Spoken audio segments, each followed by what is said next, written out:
également Olivier Véran, à qui vous en voulez beaucoup, en fait. Et vous le dites dans ce livre, vous en voulez beaucoup par rapport à ce qu'il a dit quand il était porte-parole du gouvernement, ce qu'il a dit concernant le Rassemblement national qui n'était pas digne, selon lui, d'aller à la marche Mais bien sûr, vous avez... On dirait, contre l'antisémitisme. On dirait qu'il y a une sorte de nostalgie du Front National du temps où il n'était pas d'un philosémitisme exacerbé.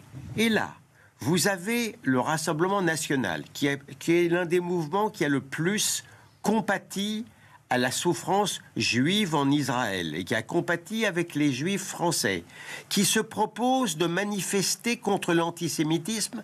Et voilà le porte-parole du gouvernement qui, brisant définitivement l'unité nationale dans le cadre d'une marche qui se voulait une marche pacifique et qui a d'ailleurs été une marche tellement pacifique qu'on n'a même pas osé incriminer le Hamas ou l'antisémitisme islamiste, qui justement dit que le ARN ne doit pas défiler.